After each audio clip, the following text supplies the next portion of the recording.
He told us he'd never stop. We didn't believe him. We should have. You know, that chilling line? It comes from a fictional case file, but trust me, it's inspired by some very real, very unsolved mysteries. So today, we're going to deconstruct the story of the Cipher Man. We're going to try to understand the anatomy of a perfect, and I mean perfectly, terrifying puzzle. All right, let's set the scene. The year is 1971. A serial killer, who the police are calling the Alcedo Strangler, is about to completely change the game. See, he decides his next message isn't going to the press. No, this one's going to one specific man. And this is what lands on the desk of a guy named Marcus Cole. He's a newspaper cartoonist, of all things. The letter's addressed directly to him, personally. And really, it's not just a letter, it's more like a summons. And on the back, sealed in red wax, is this symbol, a circle cut by a crosshair. That seal? Well, it would become the killer's infamous signature, a chilling symbol of a target chosen and a life forever marked. So what's inside? It's not a confession, it's a challenge. A super complex cipher with this taunt scrawled in red ink right at the bottom.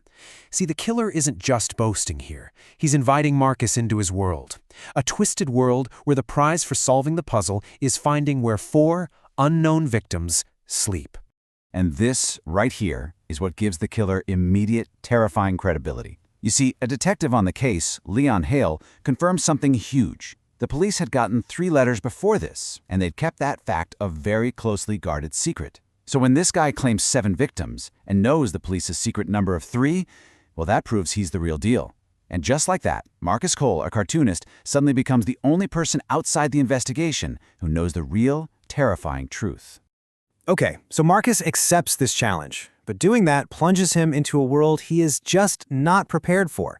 This puzzle, it doesn't just become part of his life, it becomes his entire life. And the cost of that obsession?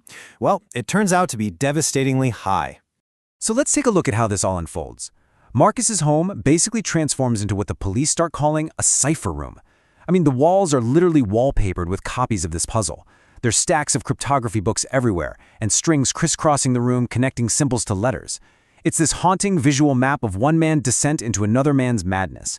And all the while, his family life is just fracturing around him. And his wife Diane, she sees it all with this heartbreaking clarity. She says this to him, and it just brilliantly illustrates the psychological game being played. The killer didn't just pick a random person, he chose someone he knew would become consumed by it all. See, he didn't just want to be caught. No, he wanted an audience.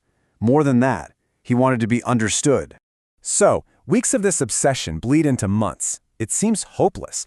But then, a breakthrough. The first few pieces of this impossible puzzle finally fall into place, and they end up leading the investigation to a very dark, very silent place. You have to understand, this puzzle was just incredibly complex. The killer used something called a visionaire cipher, which is already notoriously tough to crack. But then he modified it, adding what's called a null alphabet. What that means is that some of the symbols in the code mean literally nothing. They're just decoys put there on purpose to send codebreakers down these frustrating dead-end rabbit holes. So this wasn't just a puzzle, it was a deliberately cruel and misleading one. And after just exhausting weeks of work, Marcus manages to pull this fragment out of all that noise, and it's the first concrete lead they have. A specific place, a promise of confirmation. He's finally found a thread, and now, finally, the police have somewhere to go. And what they find at the old Keswick quarry? Well, it's horrifyingly real.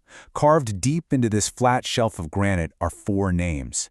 It's the confirmation. The killer wasn't lying about the other victims, but look at that 4th name. It's only partial. Is it Ruth? Robert? They don't know. It's just another piece of the puzzle, another deliberate question mark designed to do one thing: torment them.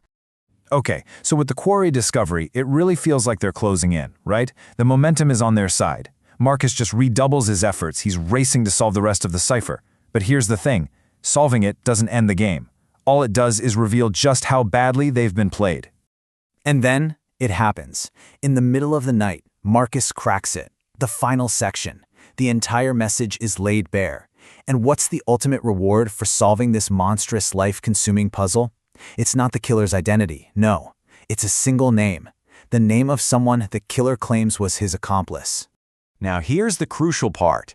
The name isn't a stranger. Detective Hale looks at it and realizes it belongs to someone who has been inside the investigation, someone who knew the details. The killer isn't just pointing a finger here. He is actively sowing chaos and paranoia within the very team that's hunting him. So, the police are getting ready to make an arrest.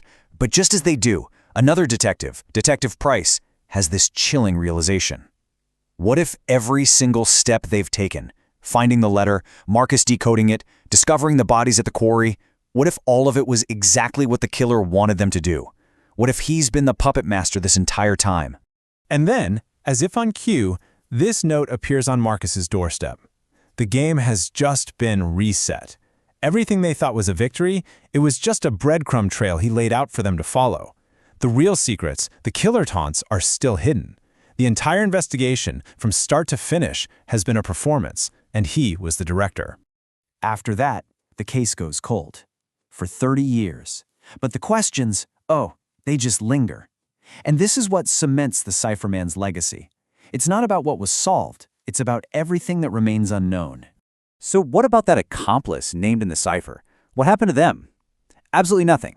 Turns out the person had an airtight alibi for one of the key murders, an alibi the police had already verified. Think about that. The killer didn't just name an innocent person, he named someone he knew, for a fact, was untouchable.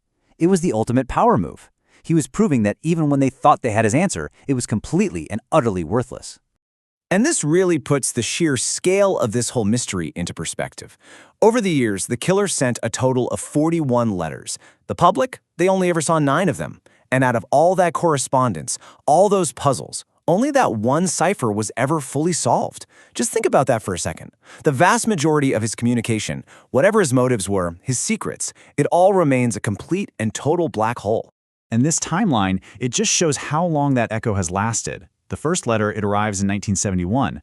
The last known letter is sent in 1984. And then, just silence. A silence that stretches all the way to the present day, leaving this case perpetually open. A ghost in the system. Years later, a much older Marcus is reflecting on the case, and he offers this really profound shift in thinking. He says everyone always asks the same thing, is he still alive? But Marcus says that's the wrong question. The real question, the one that gets right to the heart of the killer's psychological torment, is this. Does he think about us? I mean, did he win so completely that he just forgot all about it? Or does he still, somewhere, savor the memory of the game? And that leads us to the final chilling thought of this whole story. After hearing Marcus's story, a young detective, who's now working the cold case, writes just 3 words in his notebook in response to that very question. He writes, "He already knows." The implication is just terrifying. It means the killer's intellectual victory was so total, so complete, that of course he knows he's still being thought of. The game never actually ended for him. He's still winning.